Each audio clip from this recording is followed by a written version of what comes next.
So ayan si Kuya Manuel, tapos na po siya mga lakal, napakarami niya pong nakuha.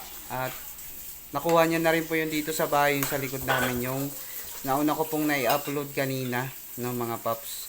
So ayan si Kuya Manuel, medyo napagod daw po siya at marami po siyang dala ngayon. Eh tumigil po siya dito sa bahay. Eh tinawag ko po, kain muna siya. At hihintayin niya daw po yung kuya niya, magpapahila na lang daw po siya. Kung makikita niyo po yung kalakal niya ngayong araw, napakarami. Ang dami Kuya Manuel ah. Opo. Saan ka umabot? Ano po? Saan? Ano? Kalawis? Hindi po. Ano? Veteran sa loob? Hindi pa. Tumaba ka. Tumaba ka. Umayat niya ako eh. Umayot. Tumaba ka nga. Ate, may kuhan mo na sapatos. Anong grade ka na? Seven. Grade 7. Eh, hindi ka man na ano. Hindi ka wala ng bagsak. Meron po. Ha? Pero pasado. Parang. Ay, mag-aral ng mabuti.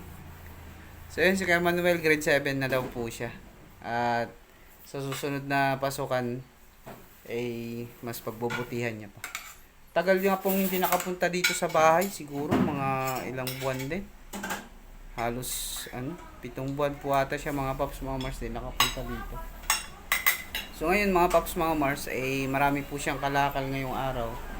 At pinakain ko muna para meron siyang laman ng tiyan. So ito po lahat yung nakuha ni Kuya Manuel na kalakal. Napakarami po mga paps, mga Mars. Ayan.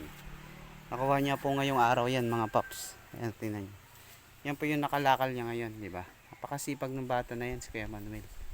At matyaga yung ginagawa niya. Pinambabaon niya yung kinakalakal niya para hindi na po siya manghihingi sa magulang niya. So yun mga paps, mga Mars, dapat yung mga ginagaya ng mga kabataan ngayon. At nagsisikap para meron pang baong bukas at hindi na sila manghihingi sa kanilang magulang. So yan lang mga paps, kung nagustuhan nyo po at nakapagbigay po sa inyo ng aral, paki-like and share and comment po mga paps para mas marami pa po kayong mapanood na video at mas marami pa po kayong makuhaan ng aral. Bye bye!